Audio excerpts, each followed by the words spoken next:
primeiro dia da semana, Senhor, para buscarmos a Tua face. Ajuda-nos a Te encontrar, Senhor. Livra-nos de todas as preocupações, aflições e angústias que até agora nos afastaram de Ti. Pois o propósito delas era nos aproximar de Ti e nós não percebemos. Perdoa-nos, Senhor. Ajuda-nos a entender, Senhor, que a Tua vontade é e sempre será boa, perfeita e agradável. Independente daquilo que sentimos e pensamos, a Tua vontade é boa, perfeita e agradável. Ajuda-nos nessa manhã a tomarmos posse, Senhor, das Tuas benditas promessas, a nos adequar, Senhor, à Tua bendita vontade, que o Senhor possa cada vez mais implantar em nós o mesmo sentimento que houve em Cristo Jesus, que sendo Deus, não tomou como usurpação o ser de Deus, mas se humilhou. Ajuda-nos, Senhor, a aprender mansidão e humildade, que como cristãos possamos viver no caminho de Cristo.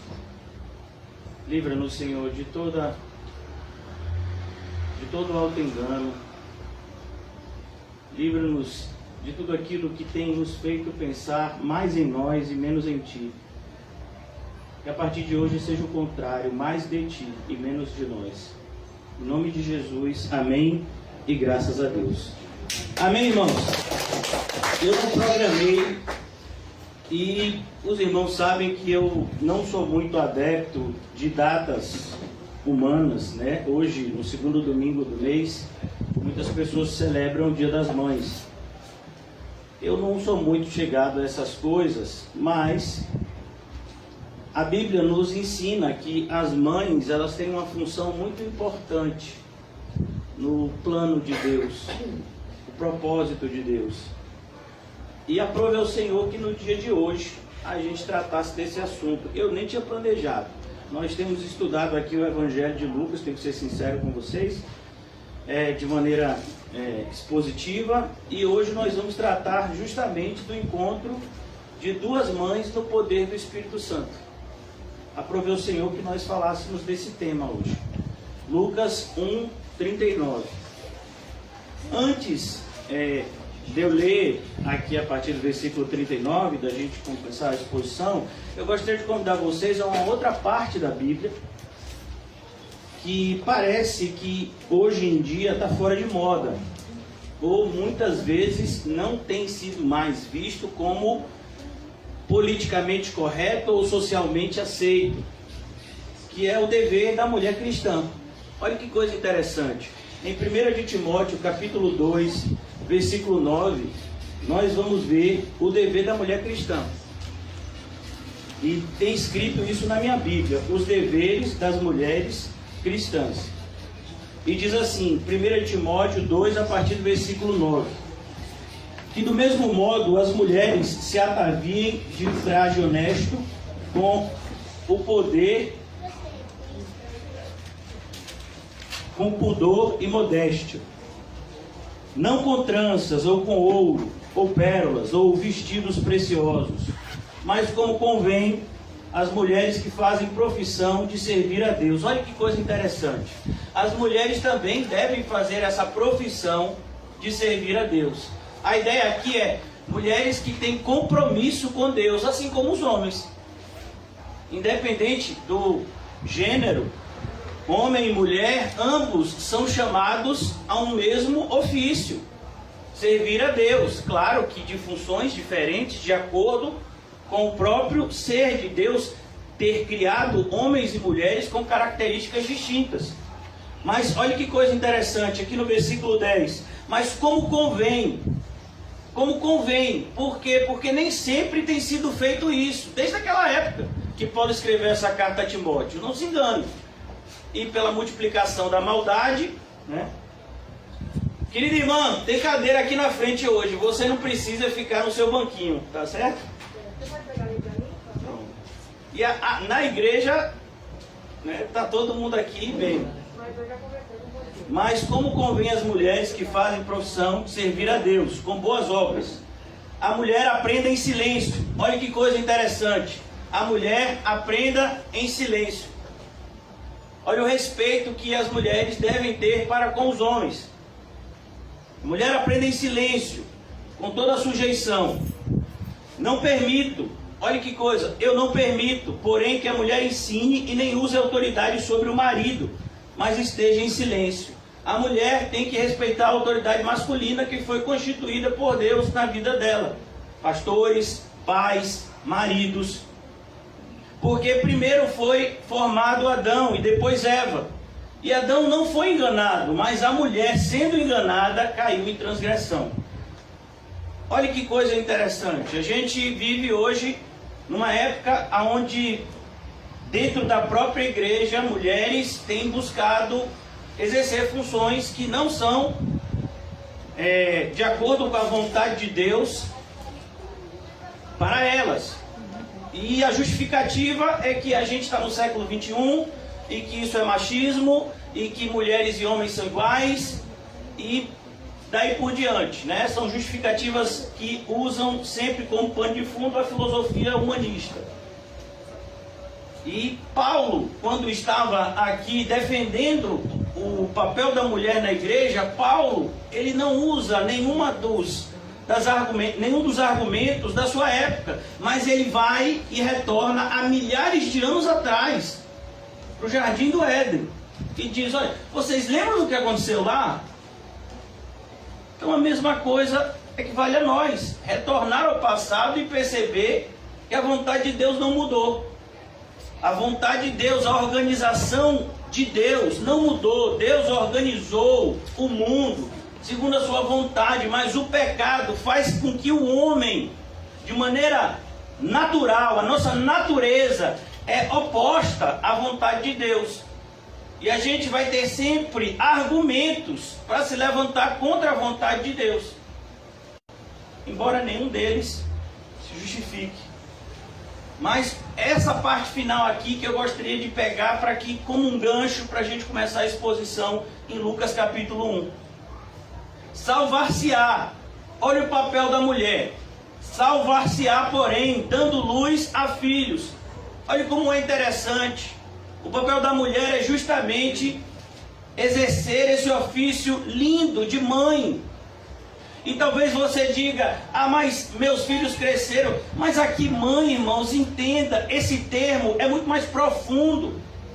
Mães espirituais, a gente vai ver na Bíblia. Quem aqui, eu garanto que não tem uma mulher aqui na Bíblia que não tenha lido o livro de Ruth.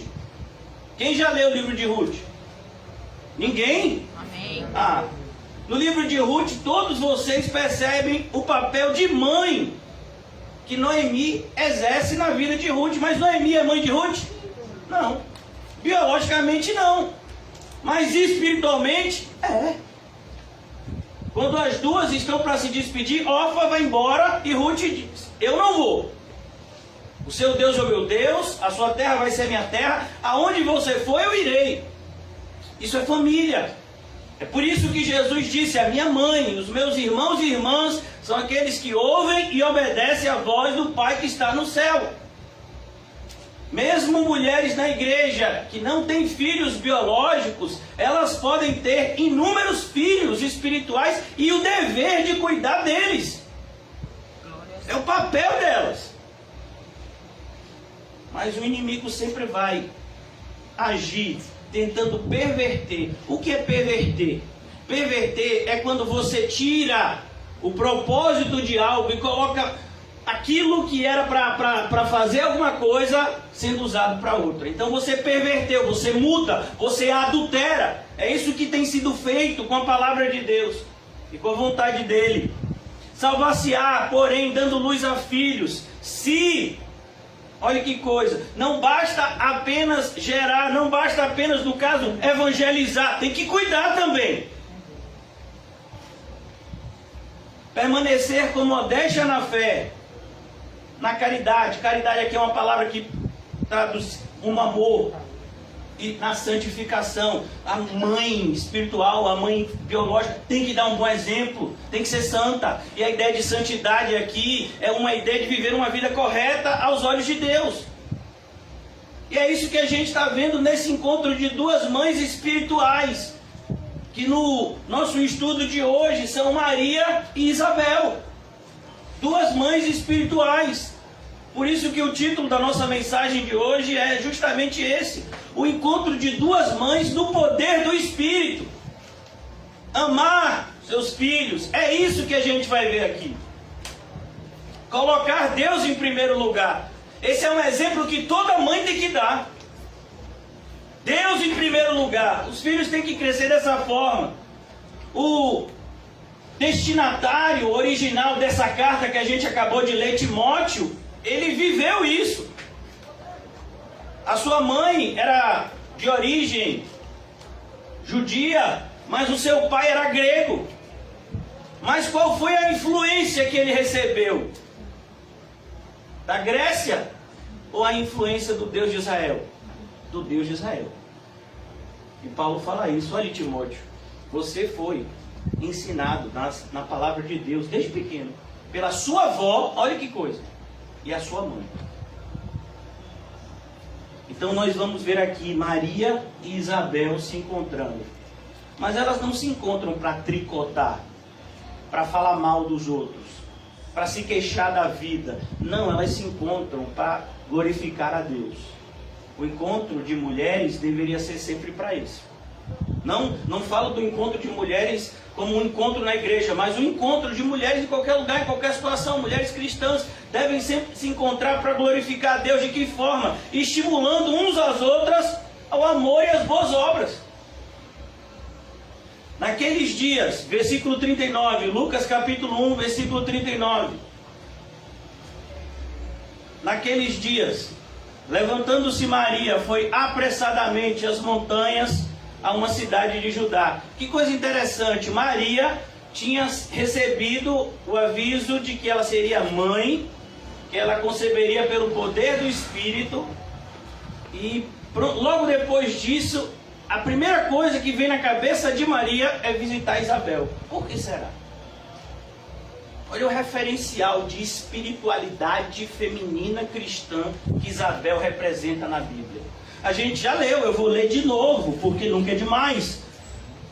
Versículo 5 do capítulo 1. Existiam no tempo do rei Herodes um sacerdote chamado Zacarias, da ordem de Abias, cuja mulher era das filhas de Arão, o seu nome era Isabel, e eram ambos, justos perante Deus, andando sem repreensão em todos os mandamentos e preceitos do Senhor.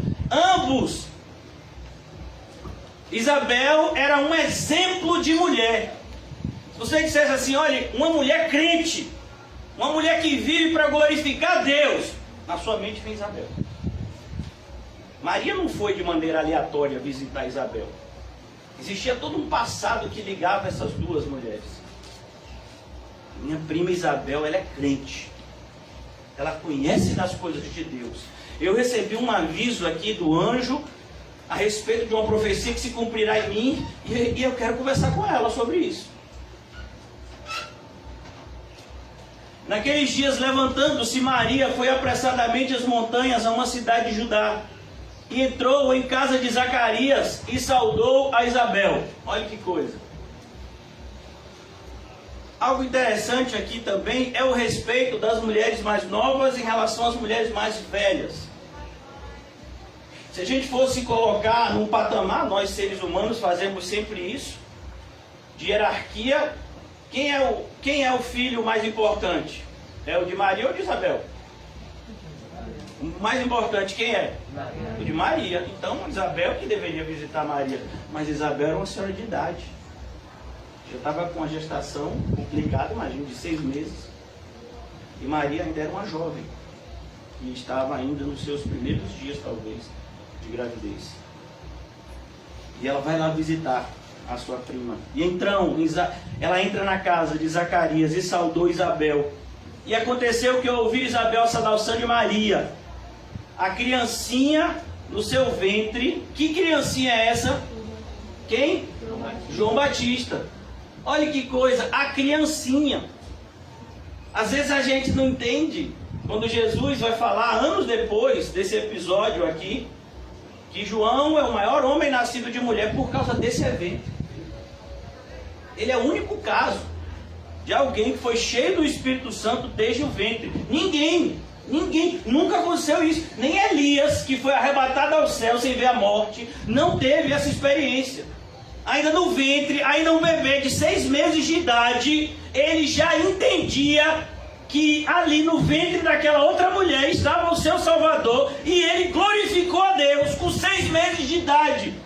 Não é 6 meses de nascido, não, é 6 meses de formado no ventre.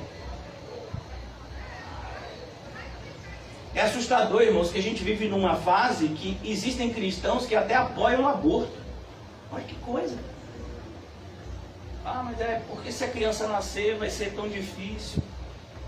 E tem alguma criança que vai nascer num mundo fácil? Porque a gente vive num mundo que jaz no maligno. Toda criança tem que entender que o mundo não é um playground, mas é um lugar extremamente perigoso e que precisamos ter cuidado. Nós, como pais, devemos ensinar os nossos filhos a terem cuidado com tudo e com todos. E aconteceu que eu ouvi Isabel, saudação de Maria, a criancinha, não foi Isabel, foi a criancinha. Saltou do seu ventre. A ideia de criancinha aqui, a ideia é isso mesmo, ele ainda era um feto. Ele não havia nascido, ele não havia ainda saído do ventre materno. Saltou do ventre. E Isabel foi cheia do Espírito Santo. A ligação de Isabel com o feto, né? A ligação que todos nós conhecemos de maneira biológica, que une o feto à mãe pelo cordão umbilical, aqui foi usada de maneira espiritual. A criancinha deu um choque de espiritualidade na mãe. Não que a mãe não fosse espiritual, mas o que a mãe vai fazer aqui é pelo poder do Espírito Santo na vida da criancinha. Isso que é interessante. E exclamou em grande voz, com grande voz, e disse: bendita és tu entre as mulheres. Olha que coisa interessante. Bendita és tu entre as mulheres, e bendito é o fruto do teu ventre. A gente vive num mundo onde as pessoas têm medo de ter filhos. Filho, às vezes, é visto por alguns como maldição, como algo que vai, de alguma forma, prejudicar a vida do pai, da mãe, vai trazer prejuízo. Eu acho interessante. Algum de vocês, na Bíblia de vocês, tem o livro de Salmos? Ou só na minha Bíblia? Vamos abrir no livro de Salmos.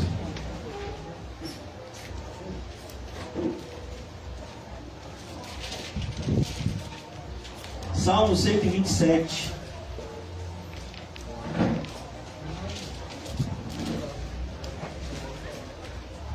Versículo 3. Salmo 127, versículo 3. Eis que os filhos são herança do Senhor. Os filhos são o quê?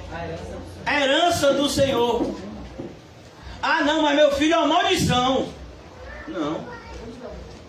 Os filhos são a herança do Senhor. E o fruto do ventre, o seu galardão. O fruto do ventre, olha a expressão, a mesma expressão que a gente vai ver lá. O fruto do ventre, o seu galardão. O filho é sempre um presente de Deus. É uma oportunidade que Deus nos concede de exercer uma autoridade de maneira benéfica na vida de outro. O ser humano, ele usa essa autoridade tantas vezes para fazer o mal. Mas era o contrário, era para usar a autoridade para fazer o bem. Como, por exemplo, o louvor. O louvor, irmão, não foi criado pelo homem. O louvor foi criado por Deus. Os anjos já louvavam a Deus no céu. Mas a gente vai ver que hoje em dia a maior parte das músicas são músicas o quê? Obscenas. Se a gente for pegar o universo de todas as músicas, é uma pequena parte de músicas que glorifica a Deus, mesmo dentro do universo evangélico. Ah, fulano é um cantor evangélico, mas cantor evangélico, a música dele só fala do homem. Então, o inimigo, ele perverte. Hoje em dia as pessoas não querem ter mais filhos, mas a vontade de Deus era que se tivesse. Galardão. Como flechas na mão do valente. Olha que coisa. O seu filho é uma arma poderosa de Deus a seu favor. Ele está na sua vida para você ajudar e lá na frente Ele vai te ajudar. Como flechas na mão de um valente.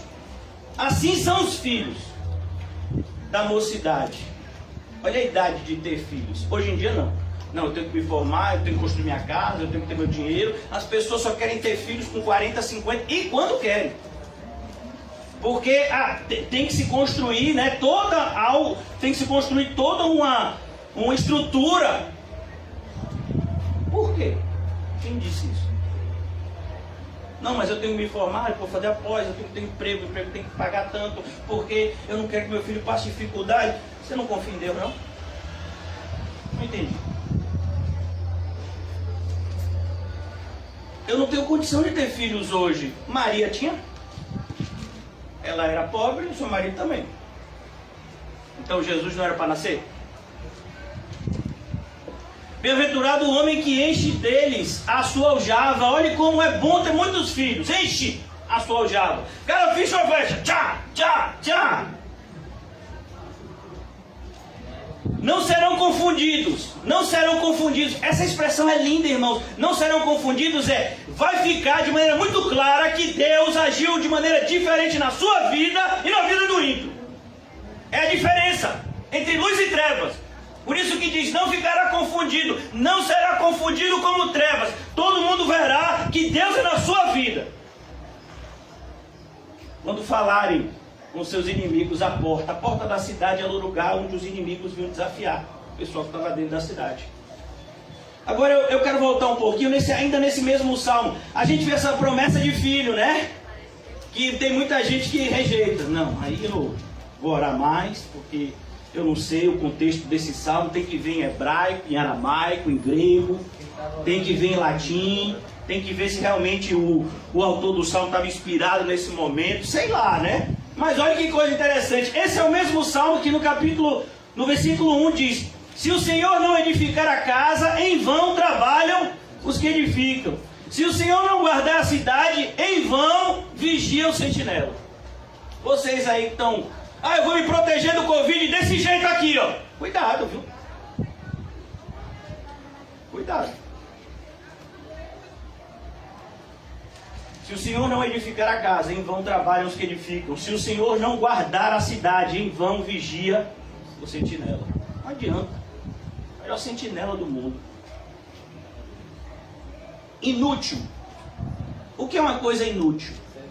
Serve para nada, exatamente. Não é que tem pequena utilidade. Não. Serve para nada. Olha que coisa. Na Bíblia diz, o exercício físico é de pouca utilidade. Porque você tem que se preocupar muito mais com a sua vida espiritual do que com a física. Mas tem alguma. Mas isso daqui ele está dizendo, não tem utilidade nenhuma. O quê? Se levantar de madrugada. Ih, rapaz, é o salmo do preguiçoso. Não. Ele não está aqui propagando ou fazendo qualquer tipo de apologia à preguiça e ao comodismo. Não. Ele está aqui mostrando como é inútil a gente tentar lutar sem o apoio de Deus. Não vai conseguir. O poder que está em oposição a nós é muito maior. Irmão, se o Senhor quisesse abrir os nossos olhos para a gente ver o poder de um anjo caído, eu creio que nunca mais a gente conseguia dormir, de tanto medo. E a Bíblia diz que esses anjos caídos, que nós chamamos de demônios, vivem o quê? Ao derredor. E por que não mataram você? Nem a mim? Deus não deixou. Inútil vos será levantar de madrugada. É inútil, é inútil. Mas eu tenho que acordar de madrugada, eu estou estudando, eu estou trabalhando, mas parece que na minha vida nada dá certo. Rapaz, então a probabilidade de ser um crente é grande na sua vida. Inútil vos será levantar. Perceba, esse salmo aqui é para crente. Inútil vos será levantar de madrugada, repousar tarde, dormir pouco, trabalhar muito, comer o pão de dores. A ideia é, quando você vai se alimentar, você está tão cansado que até para comer é difícil.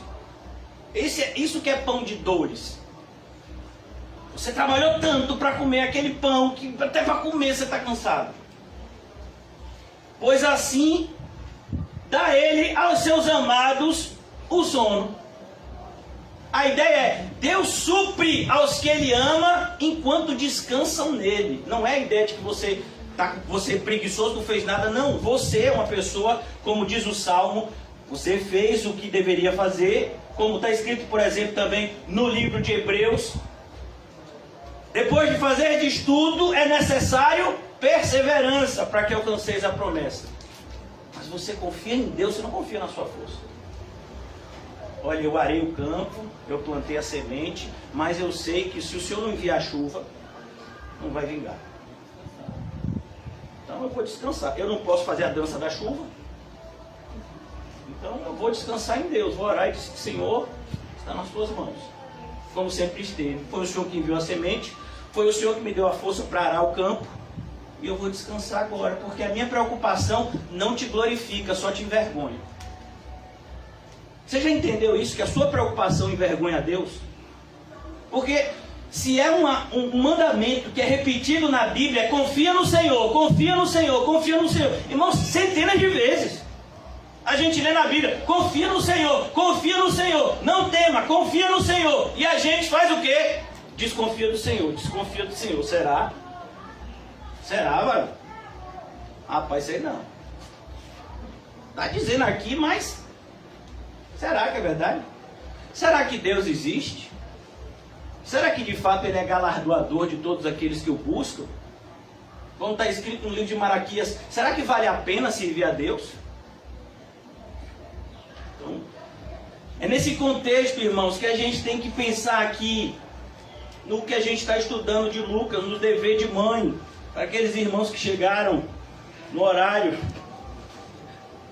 A gente está estudando hoje um encontro de mães do poder do Espírito. Lucas capítulo 1, versículo 39 até o versículo 56. A gente está agora no versículo 41. E aconteceu que ao ouvir Isabel a saudação de Maria, a criancinha saltou do seu ventre. Olha a flecha saltando no ventre, cumprindo o seu propósito, mostrando para sua mãe que Maria não era mais aquela simples criança que ela conhecia no passado. Agora Maria carregava no seu ventre o Salvador do mundo. Ah, mas esse filho não serve para nada. Será?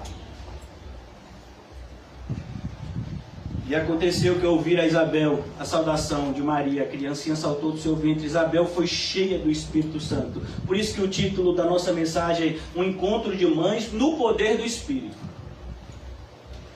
Só vale a pena a nossa vida se ela é vivida no poder do Espírito. Se a nossa vida não for vivida no poder do Espírito Santo, tudo que fizemos, tudo que fazemos, tudo que falamos e tudo que pensamos vai ser usado naquele grande dia para a nossa condenação. Em 1 de Coríntios nos é dito, quer comais, quer bebais, quer façais qualquer coisa, tem que ser para a glória de Deus. Eu já disse, numa outra exposição no passado, tudo que não é feito para a glória de Deus, é feito para a ira de Deus, não tem meio termo. Ou é glória, ou é ira. Não, o que eu estou fazendo aqui assim, não glorifica a Deus, mas também não é nada de errado. Tudo que é feito sem fé é pecado. Já está pecando aí. Você só pode fazer algo se você tiver certeza que aquilo é a vontade de Deus, que glorifica o nome dele. Se não, não faça. Por isso que tanta gente tem raiva das minhas exposições. Muitos, inclusive essa semana mais uma vez eu ouvi desaforos. Já estou acostumado, fico já tranquilo. Não vou para pregação, porque toda vez que eu vou para pregação, você fica dizendo que não tem que se preocupar com as coisas daqui da terra, tem que se preocupar com as coisas do alto. Eu não consigo fazer isso, mas tem que tentar. Tem que tentar. Se você viver uma vida esperando de Cristo somente aqui na terra, você vai viver uma vida miserável. Você não entendeu isso? É o meu papel te dizer. Se eu não te dizer isso, eu não estou fazendo o meu papel. A gente tem que esperar de Cristo muito mais. O caso aqui de Maria e Isabel. Ninguém imaginava o que estava acontecendo no ventre daquelas duas mulheres. Mas era um poder nunca antes experimentado pelo mundo. E quem foi que Deus escolheu? Duas mulheres. Olha o papel, que hoje em dia é tão desvalorizado. Qual é o papel mais desvalorizado do mundo hoje? Cuidar de alguém. Cuidar de alguém não vale de nada. Para as pessoas, para Deus vale muito. Você gastar o seu tempo, o seu dinheiro, gastar a sua força física para cuidar de outra pessoa. Isso tem um valor inefável diante de Deus. E exclamou em grande voz e disse: bendita és tu entre as mulheres. Por quê? Por quê? Porque ela está carregando o Salvador do mundo. E bendito é o fruto do teu ventre. O fruto do teu ventre é o Filho do Altíssimo, como o próprio anjo mencionou antes. Versículo 43. Olha que coisa linda que Isabel vai dizer. De onde me provém isto? A mim, que venha visitar-me a mãe do meu Senhor. Olha, irmãos, é impossível você ser cristão de verdade ou uma cristã de verdade se não tiver humildade. Isabel é mais velha, Isabel tem mais conhecimento, Isabel com certeza tem mais condições, seu marido sacerdote. Mas ela diz: quem sou eu para receber tua visita, Maria? Quem sou eu? Olha, todas as vezes que a gente quer convidar alguém para o culto, normalmente a gente usa o salmo que diz: alegrei-me quando fui chamado à casa do Senhor. Irmãos, o sentimento do salmista é: eu não sou digno de tão grande convite. Não é que eu me alegrei de ir para a igreja porque eu vou ouvir uma música, eu vou pular, ou vou ouvir um sermão, ou vou... Não, é porque é algo que Deus projetou e eu não sou digno dessa graça, mas o Senhor mesmo assim me convidou. É como na parábola de Mateus 22, você ser convidado para as bodas do filho do rei. Quem sou eu? Eu? Tem certeza? Será que a gente se sente honrado de frequentar uma igreja bíblica? Tem gente que se sente violentado. De onde provém isto? A mim. Meu Deus, ela estava no ventre dela com um profeta. O maior homem nascido de mulher estava no ventre de Isabel. Mas ainda assim, ela se vê indigna de estar na presença daquela que carregava o seu Salvador. Por isso que quando a gente vai ver Pedro lá no mar da Galileia, passou a noite toda tentando pescar, não pegou nenhuma piaba. Imagine a frustração, o desespero de uma pessoa que dependia da pesca para sustentar sua família, voltar para casa de mãos vazias. É como um comerciante que leva a comida para sua casa com aquilo que ele vende. Naquele dia não vendeu nada, e agora? Pedro está voltando junto com seus companheiros de pesca. Aí vem esse rabino, que é marceneiro de Nazaré e que largou a marcenaria para ser rabino.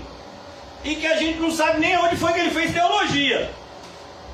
E aí ele chega para mim, que sou um pescador, que conhece esse lago na palma da minha mão, e diz para eu lançar a rede ali. Pera aí, rapaz, eu sei o que eu faço.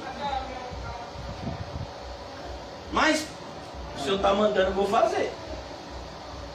E aí naquele momento Deus deu ordem, Jesus deu ordem a todos os peixes da região: entre nessa rede. E o peixe, por que entre? E o peixe foi lá.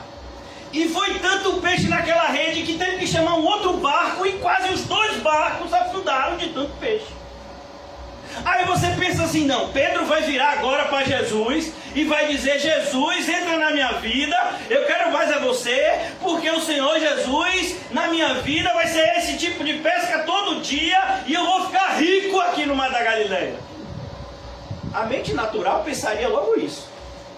Mas Pedro não pensou assim não. Pedro olhou para Jesus e disse: rapaz, esse camarada dá ordem para os peixes, eles obedecem. Eu não... Sai de perto de mim, Jesus! Nesse momento, a santidade de Cristo, que foi vivenciada por Pedro, amedrontou a ele. É a mesma experiência quando Jesus manda calar o vento e o mar. E os discípulos ficam com medo. Quem é esse? Então aqui esse está no ventre. Mas já no ventre ele merecia honra, glória e louvor. O apóstolo Paulo escreve no capítulo 11 de Romanos. Ele não sabe mais como falar da soberania de Deus, porque é algo tão profundo e ao mesmo tempo tão glorioso. E aí ele diz assim: eu não tenho mais nada para falar, porque dele, por ele, para ele são todas as coisas, agora seja dada somente a ele. Amém. Paulo está concluindo uma sessão em Romanos 11:36, que ele havia começado a falar, salvo engano, no capítulo 8, sobre a soberania de Deus. Porque dele, por ele, para ele são todas as coisas, agora e para sempre. E ele está aqui no ventre, e ele já merecia ser glorificado. Agora eu quero te dizer algo interessante. Toda criancinha, ela pode ser, ela traz em si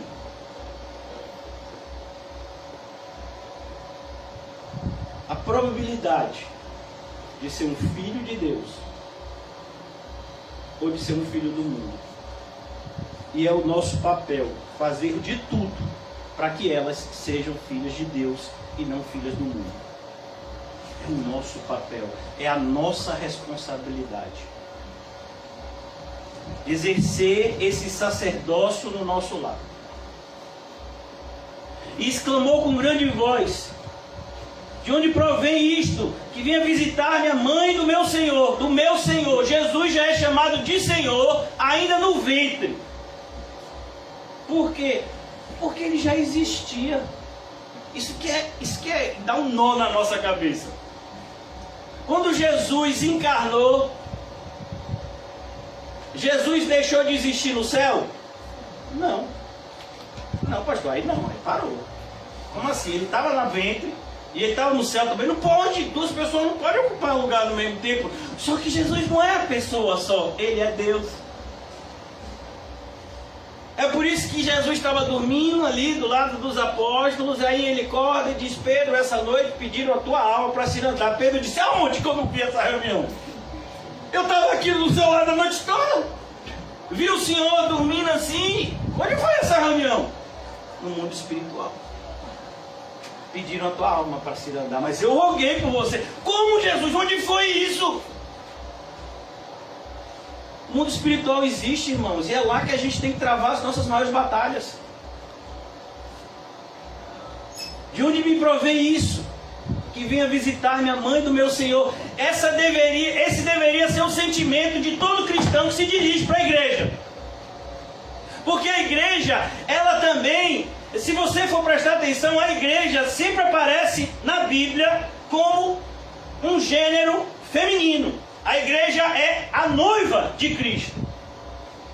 Então a gente devia ter sempre esse sentimento. Quando a gente se dirige para a igreja: quem sou eu para ir me encontrar com o meu Senhor na casa dele? Alguém vai me ensinar a palavra dele. Eu vou ouvir canções que glorificam a ele. Eu vou encontrar pessoas que são filhas dele lá dentro. Eu não sou digno disso, mas ele me chamou para isso, e eu só posso agradecer. A gente devia ter essa visão, mas às vezes a gente vê a igreja como que? Obrigação. Tem que ir, mano. Ainda mais Dia das Mães. Se eu não vou, vai abençoar a minha casa, vai ser uma maldição, já tá. Esse negócio do Covid já tá pegando. Imagina se eu faltar culto, o pastor já vai me amaldiçoar. Esse dia teve uma pessoa que disse: não, porque a posição da CCVE, a única posição da CCVE que eu conheço é rua, como é o nome daqui? Rua Teixeira Mendes. Essa é a posição da CCVE. Rua Teixeira Mendes. Como é o nome? Mas tem um número. Qual é o número que está na porta aí? 134. Então essa é a posição da CCVE hoje. Porque amanhã pode ter em outra posição. A gente pode ter em outro lugar, em outro endereço. Como a CCVE se reúne no Alto do Cruzeiro, na Associação de Moradores, toda segunda noite. Essa é a posição. Meu Deus. Tanta justificativa para a gente não fazer o que devia fazer, quando na verdade a gente deveria se arrepender e começar a fazer. Irmãos, deixa eu lhe perguntar algo muito simples e algo muito direto. Você não cansou de desobedecer a Deus e sofrer por causa disso, não? Olha, irmão, vou dizer, no meu caso eu já cansei. É por isso que, doendo, gemendo, eu prefiro fazer a vontade de Deus do que sofrer por saber que não estou fazendo a vontade dele. Até quando, irmãos, a gente vai ficar sofrendo por não viver a vida que o Senhor quer que vivamos? Até quando? Até quando a gente vai ser iludido de que a vida que o mundo quer que a gente viva é melhor do que a vida que Deus tem para nós? Não é! Não se iluda! Versículo de número 44. Pois eis que ao chegar aos meus ouvidos a voz da tua saudação. Olha que coisa linda, irmãos. Quando Maria disse da porta: vou de casa. Olha, Isabel, tá aí. O menino João Batista não se aguentou lá dentro. A ideia de saudação é essa mesmo. É uma coisa bem cotidiana da gente.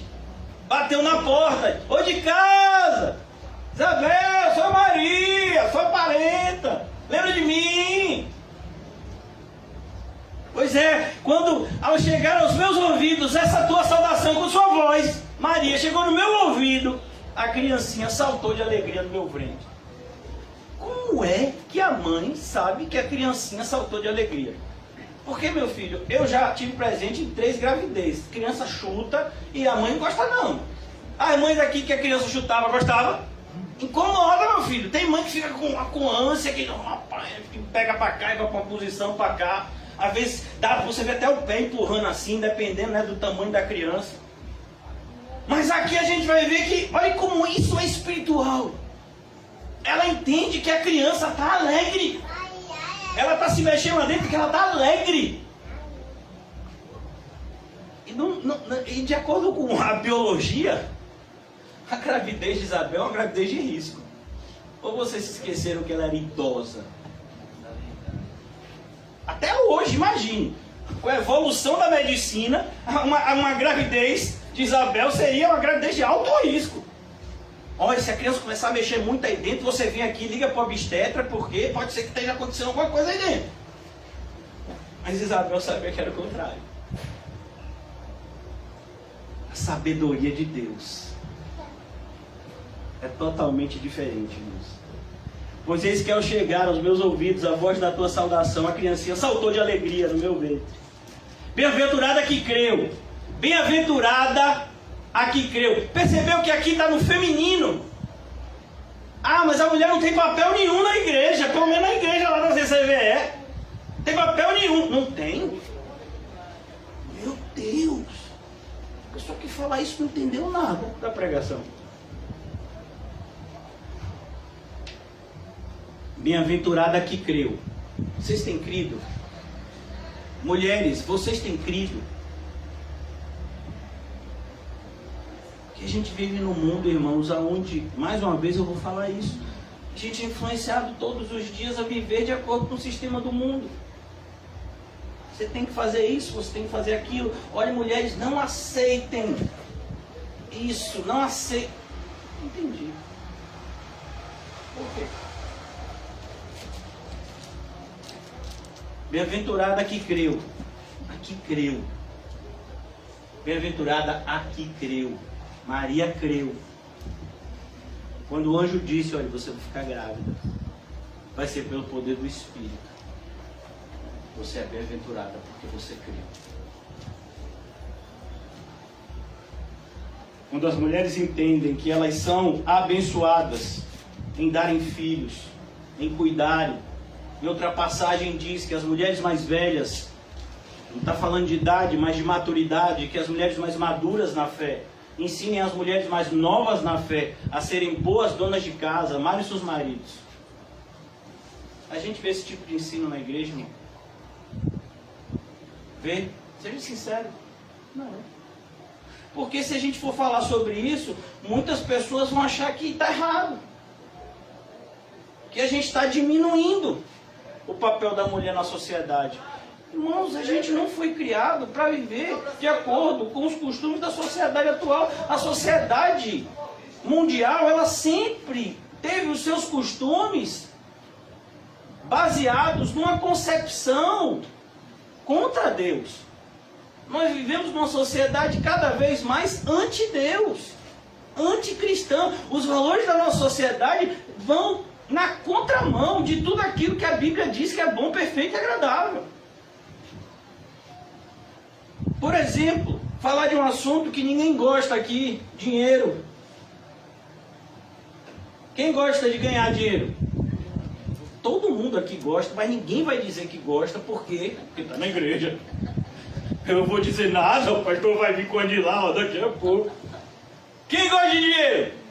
Se tivesse no programa de Silvio Santos, quem quer dinheiro? Tava todo mundo doido. Os aviãozinhos, né? Tinha aquele negócio. Quem quer dinheiro? Aí você tem um emprego que você ganha X. E você é crente. E você é homem de Deus e a sua vida é boa, perfeita e agradável. Na humildade do seu lar, Deus tem te agraciado. Aí de repente você recebe uma proposta para ganhar 10x. Ah, varão, aí é de Deus. É o que, rapaz? Você orou? E precisa? Nada, vai que eu oro e eu me engano e acho que não é. Porque o amor ao dinheiro é a raiz de todos os males. Eu acho que Paulo exagerou lá. Não é também assim. Se eu não gostar do dinheiro, varão, o dinheiro também não vai gostar de mim. Eu tenho que tratar ele com carinho. Poder ele também me ajudar lá na frente. O amor ao dinheiro é a raiz de todos os males. Percebeu? Essa é a sociedade que a gente vive. Aí você vê Jesus se encontrando com um jovem rico. Você diz, rapaz, esse camarada rico aí, Jesus tem que tratar ele bem, né? Porque camarada respeitado aí, tem dinheiro. Obedece os mandamentos? Claro, sou crente. Desde o nascimento, Jesus, sou crente. Batizado no fogo do Espírito. Ah, então tá bom, só falta uma coisa. Vai, vende tudo que tem, dá aos pobres, terás... Como é, rapaz? Terás um tesouro no céu, depois vem e me segue. Quem? Pegou as coisinhas dele, meu filho, foi embora. Esse padrão aí dá pra mim, não. Percebe, irmãos? É a mesma filosofia que está por trás. A mesma filosofia que coloca a mulher numa rivalidade com o homem. É a mesma filosofia que diz que você tem que ficar se preocupando com o dinheiro o tempo todo. É a mesma. Não é diferente. É a sociedade que é administrada por um ser anti-Deus, que é o diabo. O mundo jaz no maligno. É isso que o apóstolo João quer dizer. Os valores da nossa sociedade são valores anticristãos. É isso que Paulo vai dizer. Olhe, cuidado, não vos conformeis, não tome a forma do mundo. Não fique igual que o mundo quer que você fique. Mas seja diferente. Como? Seja de acordo com a Bíblia. Não vos conformeis a este século, mas transformai-vos pelo poder do entendimento. O entendimento muda. Quando você começa a estudar a Bíblia, absorver os valores de Deus, e entende que os valores de Deus são muito maiores do que os valores do mundo. Então eu vou seguir os valores de Deus. Isso é ser mãe. Isso é ser mulher. E essas verdades se aplicam também ao gênero masculino. Pois eis que ao chegar aos meus ouvidos a voz da tua salvação, a criança saltou de alegria no meu ventre. Bem-aventurada que creu, pois hão de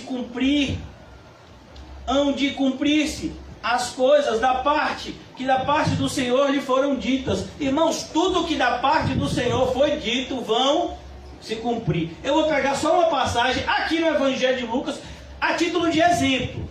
O que eu vou pregar agora aqui é exemplificativo. Porque existem muitas outras promessas, ainda que em Lucas, deixa guardado aqui o texto, mas vá para Lucas capítulo 6. A gente está no capítulo 1, está pertinho, capítulo 6. Olha o que o Senhor vai dizer aqui. no capítulo 6. Eu vou fazer a leitura a partir do versículo 17. Acompanhe comigo. E descendo com eles, parou num lugar plano. E também um grande número de discípulos e uma grande multidão do povo da Judéia e de Jerusalém. Percebeu como Lucas faz a separação entre os discípulos e a multidão? Os discípulos são aqueles que ouvem e obedecem. A multidão é aquela que só quer ouvir. O que me agradar eu pego, o que não me agradar eu rejeito. Aí é a multidão.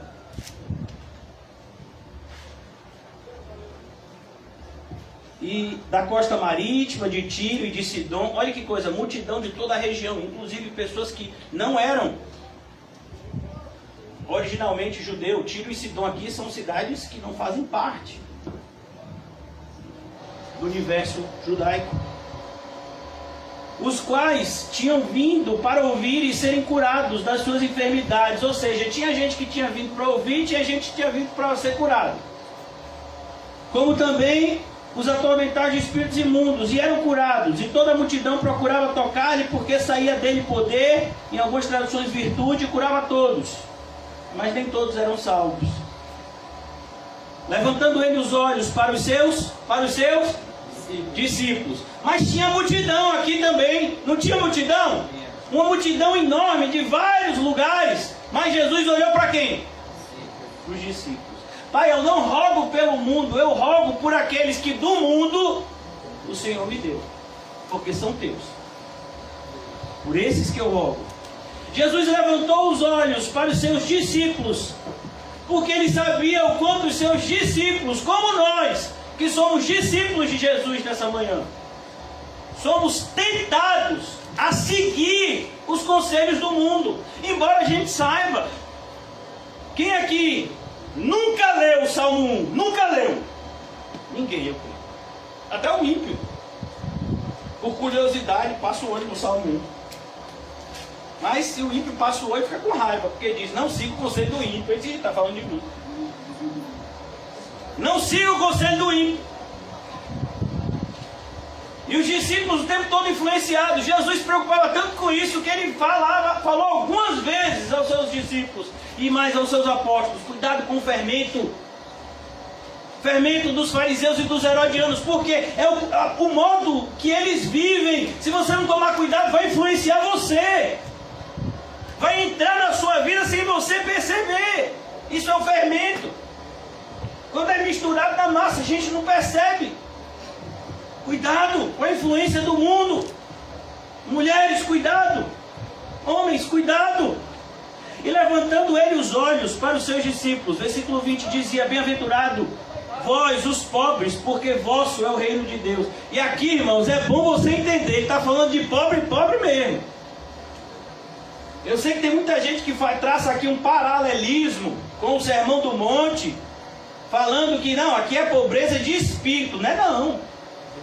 A ideia de pobreza aqui, irmãos, você pode ter até uma condição financeira razoável, mas qualquer pessoa, independentemente do valor que tenha na conta bancária, se ele é um cristão, ele entende que ele não tem nada, que tudo é de Deus, até a sua vida, as suas roupas, qualquer tipo de bem que esteja na sua mão, ele se vê apenas como administrador e não como proprietário.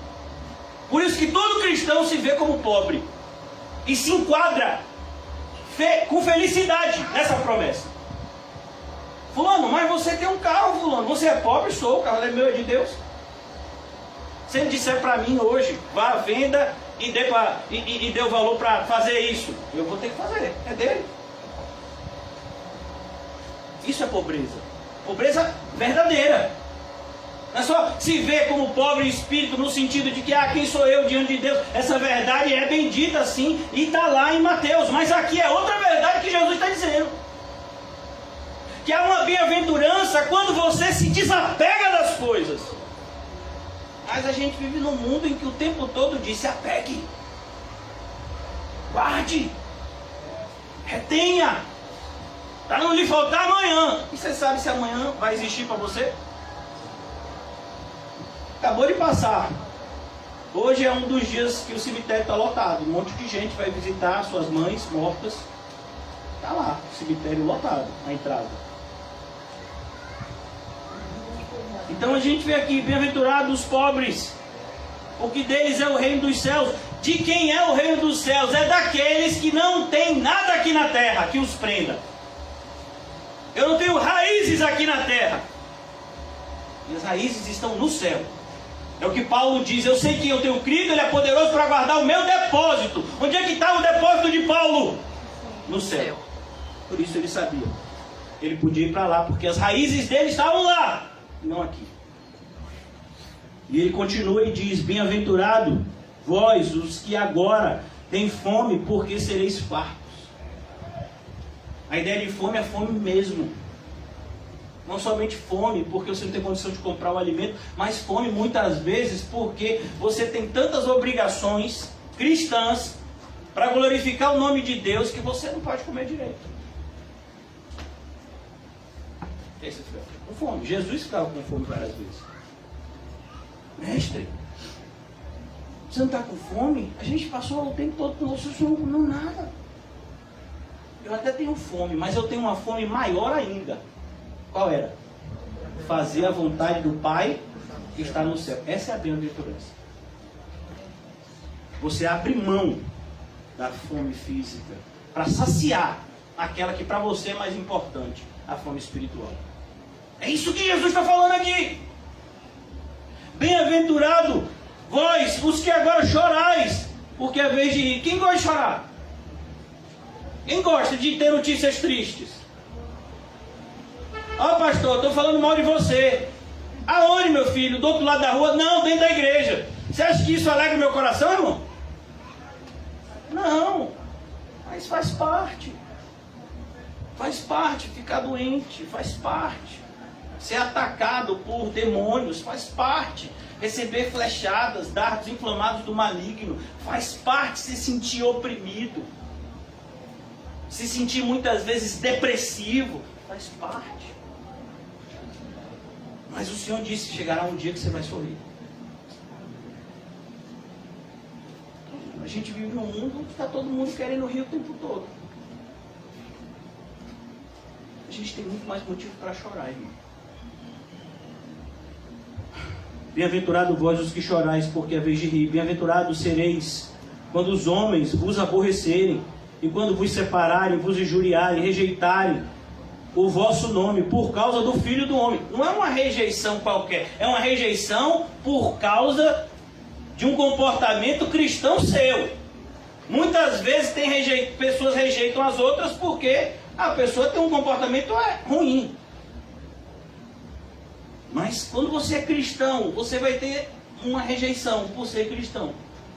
Pessoas que não são cristãs não vão entender o seu comportamento. Não entende. Versículo 23. Folgai nesse dia. Folgai significa alegrai. Se alegre com grande alegria. É isso que é o verbo aqui. Exultai, porque eis que é grande o vosso galardão no céu. Como assim? O galardão é proporcional à perseguição. Ó. Pastor, estão me perseguindo tanto. É benção, varão. Não, pastor, não vejo assim não. Mas a Bíblia diz que é. Eu não posso dizer o contrário. Pois assim faziam aos seus pais os profetas. Agora, meu filho, se segure na cadeira. Porque as verdades que eu acabei de dizer antes são tão verdades quanto as que vocês vão ouvir de agora. Ai de vós. Talvez a gente, quando lê essa expressão aqui, ai de vós, a gente não trema de medo. Mas se a gente tivesse lá onde Jesus pregou o sermão, ali na região de Israel, há 2.000 anos atrás, a gente ia se tremer. Porque essa expressão ai, no aramaico, dá a ideia de amaldiçoado por Deus. E meu filho, uma pessoa que está amaldiçoada por Deus, nem o diabo pode ajudar.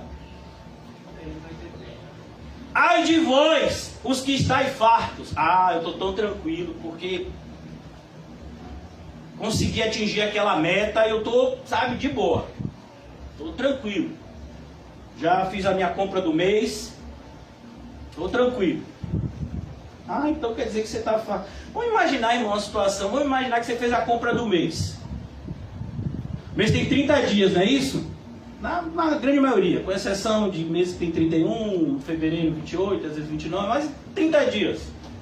E aí no 15º dia, o Senhor diz, pegue tudo que você tem e dê para o seu vizinho que não tem nada. Mas Senhor, aí não, Senhor. Se o Senhor mandasse me dar, se eu mandasse dividir, eu tudo bem, que aí esses 15 dias eu ficava com um pouquinho aqui para mim, e aí me virava aqui, jogava um pouquinho mais de água no feijão, né? Para tudo. Alguém aqui já leu Lucas 21? Já chegaram até lá? Aquela viúva pobre, ela deu o quê? Ela deu o quê? Tudo que tinha. E se Deus mandar você fazer isso? E aí? Por isso ele diz, como é perigoso você se apegar às coisas. Ai de vós, os ricos, porque já tendes a vossa consolação. Ó, você já tem. O que você está se queixando? Você dormia num colchão de 20 mil reais. Você morava numa casona. Você tinha tudo que você queria. Está reclamando de quê que está no inferno agora? Por que você está reclamando? Quando você ficou doente, meu filho, você foi de UTI, de avião, para o hospital mais caro do Brasil. E agora que você morreu, você está reclamando de quê? Imagine quantos ricos passaram por isso.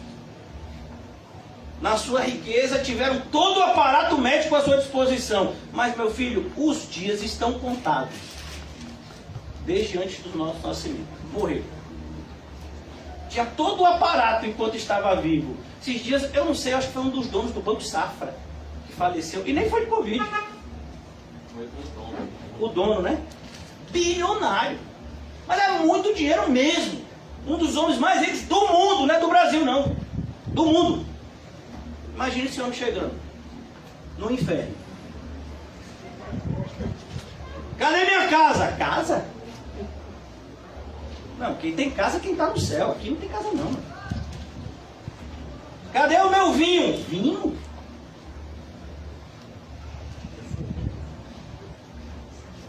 Esse homem cair em si. Onde ele está, irmão? Que desespero.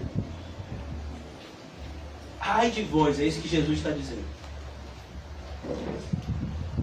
Por isso que muitas coisas que nos faltam é bênção de Deus. É bênção de Deus. Para a gente buscar mais a presença de Deus para suprir a escassez. Eu não tenho isso, mas eu tenho Deus, então vou buscar Deus. Então ele diz aqui, ai de vós, os que agora estão sorrindo, porque lamentareis e chorareis.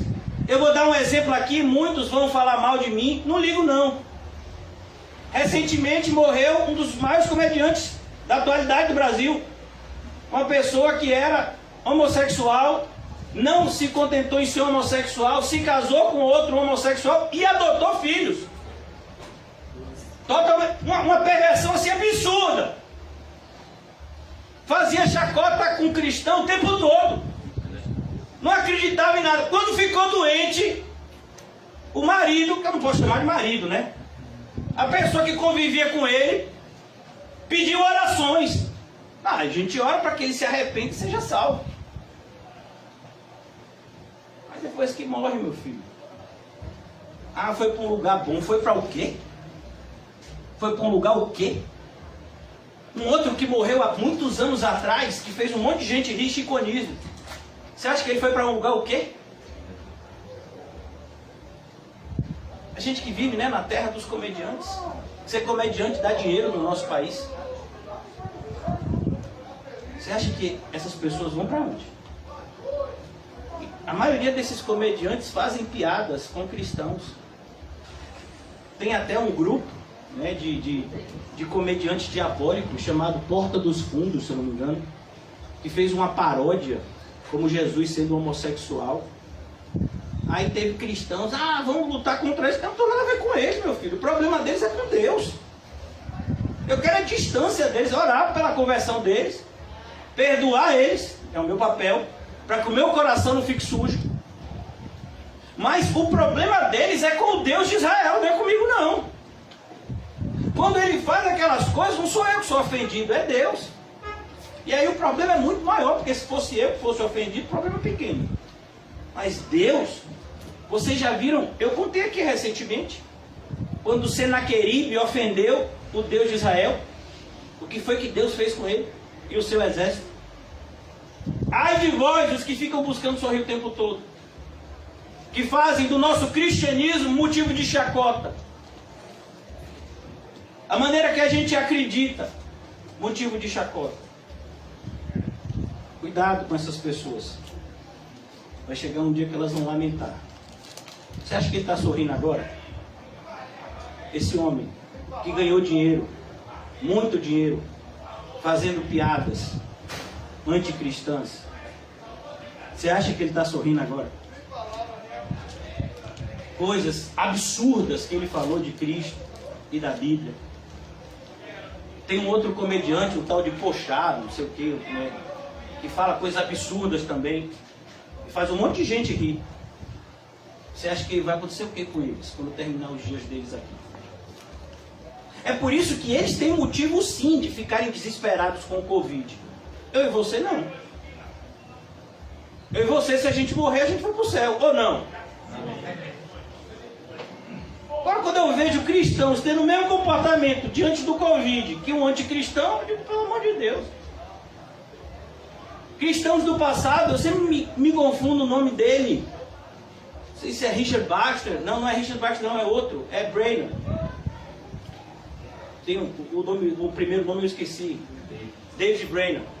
Estava tendo, não um Covid, mas estava tendo um surto muito pior de doença lá, de tuberculose, se eu não me engano.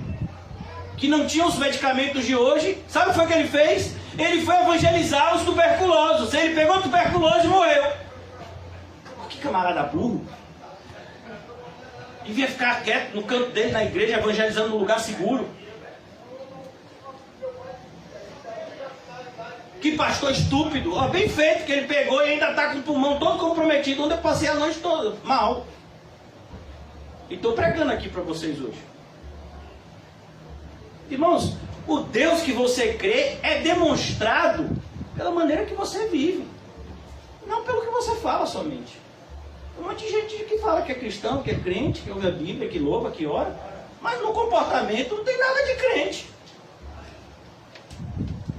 Ai de vós todos, ai de vós quando todos os homens de, ai de vós quando todos os homens de vós disserem bem, porque assim faziam seus pais aos falsos profetas. Imagine alguém pastorizando, rapaz, todo mundo gosta dele, meu filho, nunca aconteceu isso, mas se acontecer você vai ficar com medo. Imagine, o pessoal aqui do Alto das Pombas está querendo dar uma placa àquele pastor pelo bem que ele tem feito ao Alto das Pombas. Rapaz, vai ficar, senhor, me desviei. Me ajuda, pai. Teve algum momento que eu deixei de pregar o teu evangelho, senhor? Ai de vós! Mas a gente, pastor, ganhando placa, todo mundo aplaudindo, ímpio dizendo, rapaz, eu gosto daquela igreja teve uma posição correta, diante da pandemia fechou a porta, mandou todo mundo ficar embaixo do colchão, ou então dentro de uma banheira de álcool em gel, com um canudinho, e é isso mesmo que tem que fazer, e esses pastores são sensatos, mas aquele pastor maluco lá na boca do... aquele homem doido, quero saber da conta dele. Irmãos, vocês mesmos sabem que grande parte dos parentes de vocês me odeiam. O que eu posso fazer? Agora eu duvido, e falo isso, não é por vaidade ou orgulho não, é por fé. Eu duvido que alguém chegue aqui, biblicamente, e prove que o que eu ensino a vocês está errado. Pode me provar. Me prove. Me convença que Jesus não disse, olha, todo aquele que tentar salvar a sua vida, perdê-la. Está na sua Bíblia ou não está? Está ou não está? Amém. Então eu estou errado? Não. Então, irmão, o que está acontecendo? Mas Ah não, essas partes assim a gente evita, porque senão a gente não vai ter aplausos. A gente vai ter rejeição. Filho, você ser pastor tem que ser rejeitado. É por isso que o irmão José já disse, eu não estou preparado. Tem pessoas, por exemplo, que dizem, não, o irmão José até aceita aqui vir em casa, faça uma comida, mas aquele pastor nem que ele conta. Ele nem conta com aquele homem. Ele é culpado de tudo de ruim que aconteceu na minha família até hoje, sim. Uma placa de metal, mas vai entrar voando. Ai de vós, todos os homens que vos disserem bem, porque assim fizeram com os falsos profetas. Porque os falsos profetas são aplaudidos? Porque eles falam que o mundo quer ouvir e o mundo os ouve. Isso está em 1 João 4. Pastor, o que isso tem a ver com o que a gente estava falando do encontro de duas mães no poder do Espírito? Meu filho, se você entender o que eu preguei, tudo. Porque o que eu quero mostrar para você é que a gente tem vivido numa sociedade que tem desvirtuado o papel da mulher.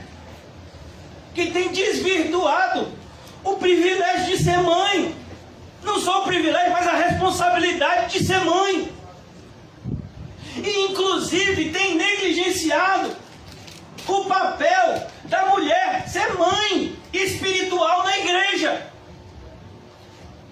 Ah, eu não tenho filhos. Sim. Você não tem filhos? Como assim? Então tenha filhos na fé. Quantas crianças estão precisando ser evangelizadas?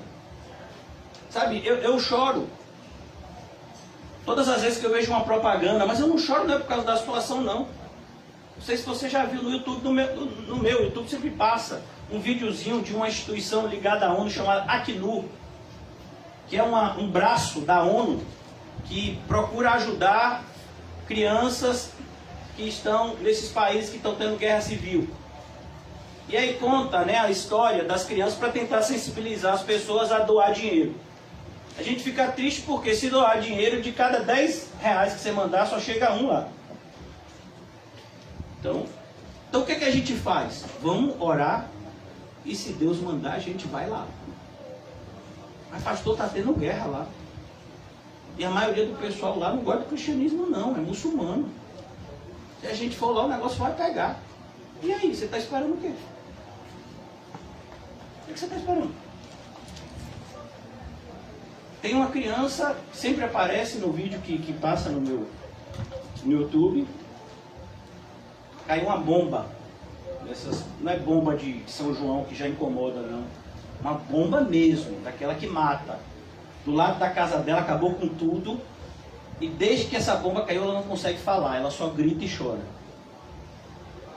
Teve outra criança lá na África, vocês talvez não saibam, mas grande parte dos países africanos estão vivendo em guerra civil, porque eles estão divididos em várias tribos. E nessas brigas de tribo contra tribo, de noite, tiro para tudo quanto é lado, uma criança estava de mãos dadas com a mãe, na correria perdeu.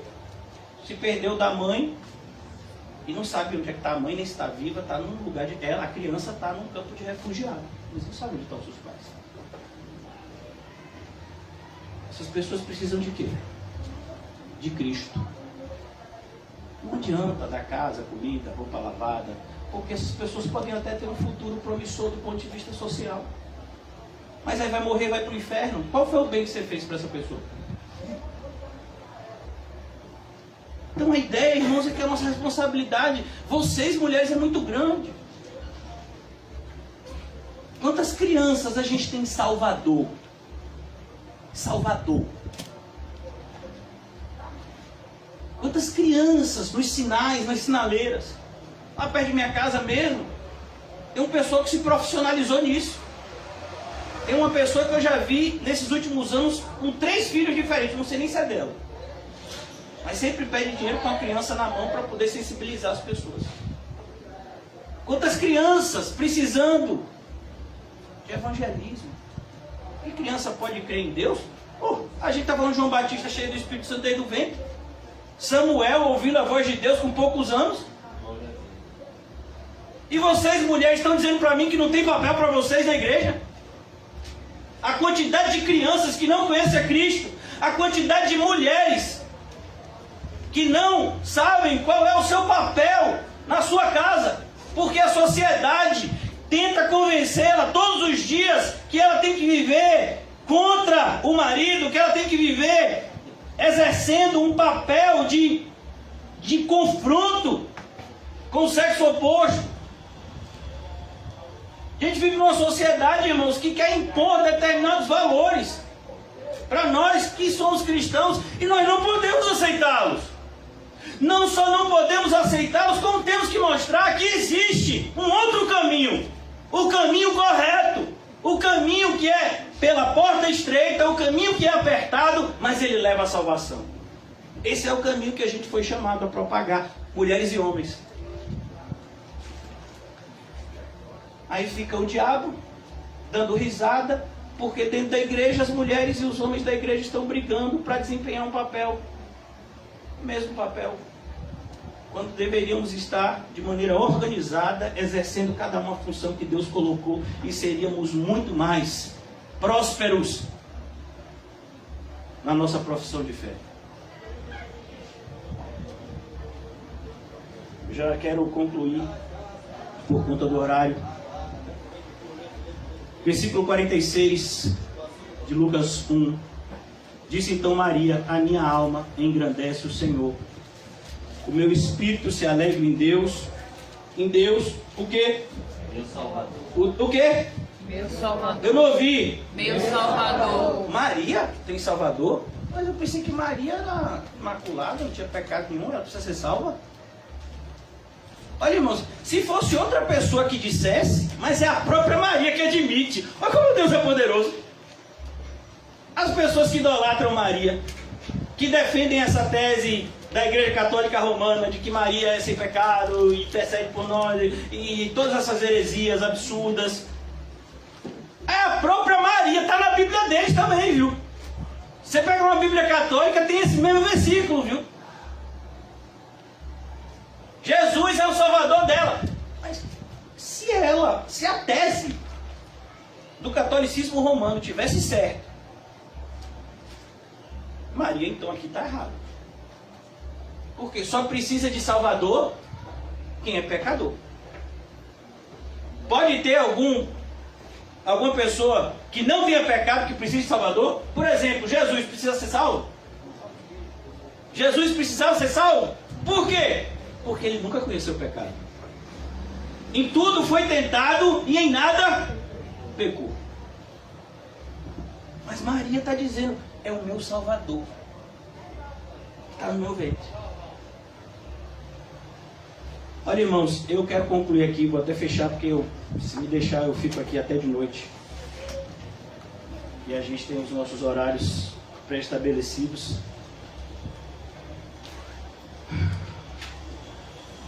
O que eu quero concluir aqui é que você não tem que buscar ser o que a sociedade diz que você tem que ser. Você tem que buscar o lugar que Deus separou para você. Em Efésios capítulo 2, diz que o Senhor já preparou um caminho de boas obras para aquele que Ele elegeu. Quem já leu o capítulo 2 de Efésios? Eu creio que a maioria de todos aqui, quase todos aqui já tem lido. Principalmente se você já entrou nesse diálogo entre a soberania de Deus e a responsabilidade do homem. Se o homem é responsável, Deus é soberano, onde é que está isso? Eu vou para Efésios 2. Aí a gente vê lá que nasceu todo mundo em pecado, todo mundo já teve em trevas. Aí o Senhor nos regenerou pelo Espírito, uma viva esperança. Mas essa parte é boa. Não de obras para que ninguém se glorie, mas pela fé, sim. E aí no versículo 10 diz o quê? Aos que Ele separou, o que é que acontece? Ele separou para quê? Para ficar brincando? Não, para andar nas boas obras que foram preparadas de antemão para que andássemos. Então Deus preparou um caminho para você e para mim.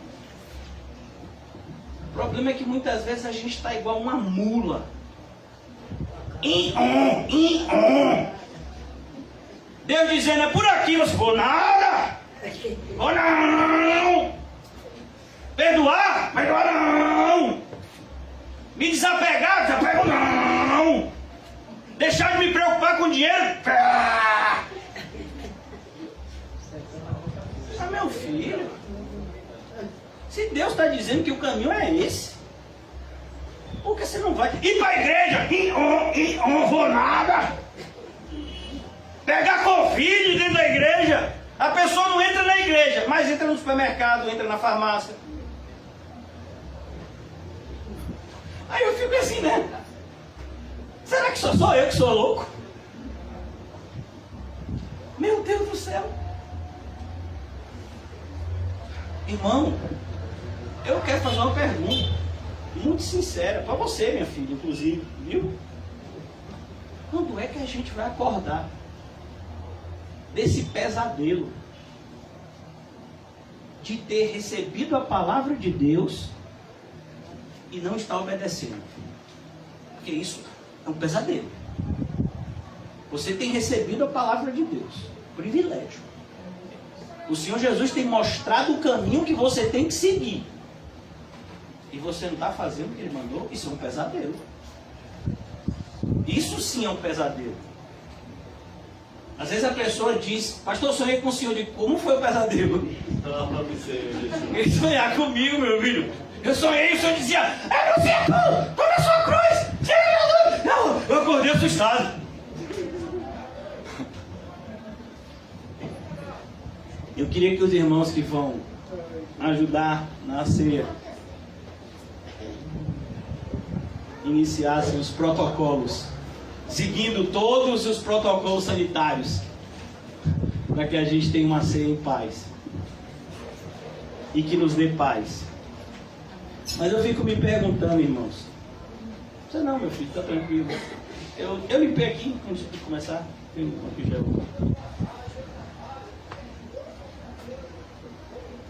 Irmãos, mais uma vez, a gente vai cear agora.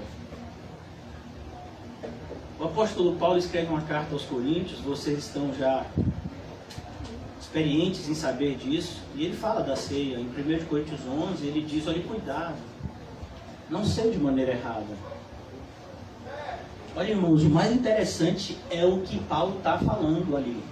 Às vezes tem gente que diz, pastor, eu não quero ceiar de maneira indigna, porque eu não estou muito bem comigo mesmo. Meu filho, cear de maneira indigna é quando você está fora do propósito de Deus, principalmente na igreja, na congregação local. Pelo menos se você estudar direito 1 Coríntios 11. O apóstolo Paulo estava falando que os irmãos da congregação local não estavam se posicionando como irmãos uns dos outros, e muitas vezes como adversários. E por conta disso, Deus estava decepcionado, obrigado, irmão, e disciplinando alguns. Então a gente tem que tomar cuidado, irmãos. Qual é o papel da gente aqui na congregação? Não é somente ouvir sermões, a gente também tem que ter o papel. Eu quero fazer aqui um apelo a vocês todos, mulheres e homens e crianças. Não tenham vergonha do Evangelho. Não tenham vergonha do Evangelho. Não tenham vergonha do Evangelho. Fale do Evangelho. Viva o Evangelho. Vocês crianças, quando Deus proporcionar uma oportunidade, divida a sua fé com outras crianças. Por que não? Aonde está na Bíblia que é proibido uma criança evangelizar outra criança? Onde é que está na Bíblia que é proibido uma criança falar de Deus para outra criança? Tem algum lugar que está proibido? Que é proibido você convidar o seu coleguinha para ir para o estudo bíblico de crianças quinta-feira aqui? É proibido isso? Mulheres, onde é que está escrito que é proibido você evangelizar outras mulheres? Irmãos, quantas outras mulheres vocês conhecem que precisam desesperadamente do Evangelho? E muitas vezes não vai ser o pastor que vai lá, é você, mulher, que vai evangelizar outra mulher. Você vai falar de Cristo para ela, assim como Noemi falou do Deus de Israel para Ruth. Nós temos papéis, nós temos responsabilidade. Cuidar da igreja, cuidar da congregação local, se preocupar com o bem-estar dos irmãos, muito mais do que saudar com a paz do Senhor, é realmente amar o seu irmão de igreja. É isso que esse momento simboliza. A gente vai comer do mesmo pão, beber do mesmo cálice. Por quê? Porque nós somos um. A gente é cristão, a gente é um corpo. Um corpo. E Cristo é o cabeça. É por isso que a gente serve. Porque todos nós, de maneira unânime, acreditamos que Ele morreu pelos nossos pecados, ressuscitou ao terceiro dia e vem nos buscar. Para nos levar a um lugar de uma felicidade indescritível. Às vezes minha filha fica preocupada, meu pai, o céu é bom. Eu digo, minha filha, o céu não é bom não, o céu é maravilhoso. A gente tem uma ideia muito errada do céu, de que lá no céu tudo é parado, que a gente não tem nada o que fazer, que a gente vai ficar o dia todo olhando para o rio lá da vida, e para a árvore da vida, e os anjos lá dizendo glória, glória, aleluia. Irmão, se fosse só isso, ia ser maravilhoso, não tem pecado no céu, você já imaginou? Mas Deus tem planos maravilhosos para a gente no céu. Se é bom viver com Cristo aqui na terra, imagine viver com Cristo no céu. Se Deus deu funções aos anjos, Deus deu funções ao homem que Ele criou, Ele não vai dar função para a gente no céu? O céu vai ser maravilhoso, a gente vai ter uma vida maravilhosa lá. O inimigo tenta, de todas as formas, nos convencer de que o céu não é tão bom assim e o inferno não é tão ruim. Totalmente o contrário é o que a Bíblia diz. O inferno é muito pior do que a gente imagina e o céu é muito melhor do que a gente imagina. E ponto, porque é isso que a Bíblia ensina. E a gente tem que viver essa viva esperança. O viver tem que ser Cristo para que o morrer seja lucro. Para que a gente possa ceiar de maneira correta. A grande dignidade do cristão é estar diante de Cristo, reconhecendo toda a sua indignidade e satisfeito. Porque aquele que é tudo, pegou a gente que não valia nada e nos fez alguma coisa. Comamos e bebamos para a glória de Deus.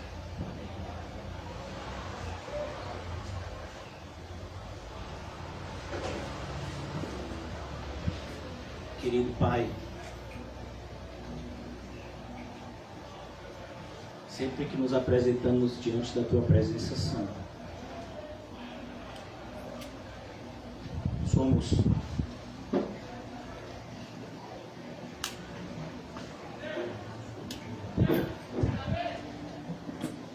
tempo todo convencidos do pecado, da justiça e do juízo. Mas aprendemos também que aonde abundou o pecado, superabundou a graça. E essa é a esperança que nos reúne nessa manhã. Que a Tua graça entrou de maneira poderosa nas nossas vidas e nos regenerou para uma viva esperança. Ajuda-nos, Senhor, a vivermos uma vida que glorifique o Teu nome. Eu oro em favor dos meus irmãos e irmãs que estão com medo, preocupados, ansiosos. Ó Senhor, nos concede da Tua paz, Senhor Jesus, que excede todo o entendimento. Nós acreditamos que o mesmo Jesus de ontem é o de hoje e será para sempre. Assim como o Senhor curou tantos corações do passado, cura hoje também aqui, Senhor, no presente. Tantas pessoas, a começar de mim, chegamos aqui quebrados, entristecidos com determinados acontecimentos, mas nos ajuda a entender de maneira real que a Tua vontade é boa, perfeita e agradável, e mais do que isso, todas as coisas estão cooperando para o bem, porque o Senhor nos deu um amor por Ti, de acordo com o Teu santo propósito. Ajuda-nos a entender. Todas as coisas cooperam para o bem. De maneira que, se alguma coisa nos for acrescida, possamos dar glória a Deus. Se alguma coisa nos for retida ou retirada, possamos dar glória a Deus. Que possamos dar glória a Deus na saúde e na doença, no nascimento e na morte, Senhor. Ajuda-nos a entender que o Seu nome, o nome que está acima de todo nome, é o nome que devemos render glória a todo instante. Ó Senhor Jesus, reina sobre nós, Senhor. Eu oro nessa manhã, Senhor, em favor da minha vida e da vida dos meus irmãos, que temos uma semana inteira pela frente, se o Senhor permitir, pois é o Senhor quem conta os nossos dias. E temos escolhas a fazer, e precisamos tanto da Tua sabedoria, Senhor. Nos socorre. Não nos deixe errar, Senhor. Se por algum motivo nos tornarmos insensatos, fazendo más escolhas e andando pelo caminho errado, nos corrige, Senhor, e nos traz de volta para perto de Ti, pois é onde queremos estar, Senhor. Ajuda-nos, Senhor, a vivermos como filhos de Deus, pois esse é o propósito da nossa regeneração, e que esse propósito seja cumprido cabalmente nas nossas vidas. Eu oro de maneira especial na manhã de hoje pelo ministério feminino, não somente na nossa congregação, mas em toda a igreja. Se existe um ministério que tem sido atacado nos últimos anos, é o ministério feminino. Como o papel da mulher na igreja tem sido desvirtuado, nos ajuda, Senhor,